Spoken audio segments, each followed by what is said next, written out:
All right, what's up? What it do? So, um, I've been going through like I have tubs and boxes and stuff that I need to go through, and I've been trying to clear some stuff out and declutter and all of that. And so I came across a couple of things, and I came across some notes that my mother wrote for a reading she had. I'll tell you about that later. But I also came across, like back in my mid, seems like my mid, late 20s or something like that, I used to write. I call myself writing poetry, but I really don't think that's what it was. It was just, I just used to write. So I came across a bunch of stuff that I write now. Mind you, I was always writing, but I'm still like, I am the queen of writing. I am the queen of quotes. I always write down quotes that I like.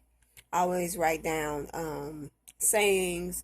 I always write down just different little things that I either read, hear, or that somebody tells me, and I want to like, hey, I need to remember that, so I write it down. Just like today when I was watching Steve Harvey and Genuine was on there. That's the only reason I was watching Steve Harvey, because I never watch him. Um, I hate that I missed the episode with Tay Diggs though. But anyway, so I'm watching Steve Harvey, and they did a um, they played part of a show where Joan Rivers was on the show, and she told him that fashion was fashion was like herpes. Either you have it or you don't. And so, like little stuff like that, like I'm not gonna forget that. Kind of makes you not want to have fashion, but yeah. So I'm always writing stuff down, or I used to write down. I used to write a whole lot more than what I write now. So anyway, I'm going through some of the writings that I had, and I found this letter that I wrote, and this was back like on MySpace, y'all. Which it says this particular thing was, I was older than 20 something though, because this was 2006. So I want to read it to y'all. It's titled "And Now Open Letter to My Mom." Current mood grateful. Category blogging. Because you know, back in the MySpace days, you had the little blog thing, and you can put up whether you were reading or listening to music or whatever. So it says, "For my mother, who in partnership with God gave me life, shaped me and molded me, and then allowed me to break the mold and become who I needed to be. Who allowed me to make some of my own choices, which at times led to mistakes. Who made decisions for me when I myself could not make any. Who allowed me the freedom of expression without judging or condemnation. Who knows some of my faults and prays for me. Who prays anyway for the things she knows not of. Who loved me even after I became the epitome of what she least expected. Who knew my preferences and my ways, and me she still accepted. Accepted me for who I am and not force on me who she wants me to be. My mother, who has stood by my side when I was right and was still there when I was wrong. For my mother, who has been my source of inspiration and motivation for as long as I can remember. For my mother, who is full of love for everyone and not just me, who has become the second mother to my sons. Yes, for my mother, who has always been my doctor, my teacher, my counselor, my advisor, my blanket, my safety net, my crutch, my prayer warrior, my preacher, my healer, my little piece of Jesus here on earth, my chef, my nanny, my mother and my father, my sister and my friend. Every good and decent thing that I have and will become, I owe to you. With love, your only daughter.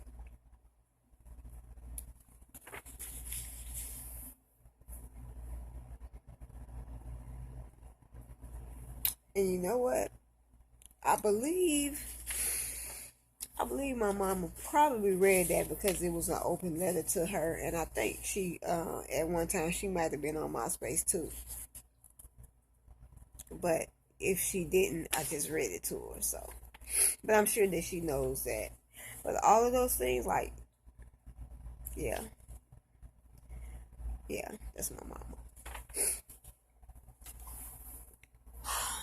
And I have been really putting off going through these boxes, like for real. I'm like knotted up in here, like like I'm full of tears, but I don't want to cry. And who knows? Maybe at the end, at the bottom of these boxes, and once I get rid of stuff that I no longer need, um, I'm gonna work through it. I'm just gonna work through it. That's what I'll do. I also found like with the poems I wrote, I also found a letter about grief that I'm thinking. I think I wrote this letter when I had one. It was one. I don't have a date on it, but it was before my mother transitioned, and I know that it was because I can look at the paper that I wrote it on, and I was working. So it had to either be I lost two of my very best friends at a young age, and that had to be what I was talking about on this paper, and it's really like too much to read. So I don't know if I'll share that, but I might read some of it because it does have some good points on it, and I'm like, I needed it. I really needed this. Like I really needed that. Like, well, I want to say that I needed it last year, but then I don't want to say it because everything happens for a reason, and so there's a reason and a divine purpose involved. Like there is something, there's a reason why it is now, and it wasn't then. All right, so I've overstayed again. All right, I'm out. I'll talk to you guys soon. Peace and toodles.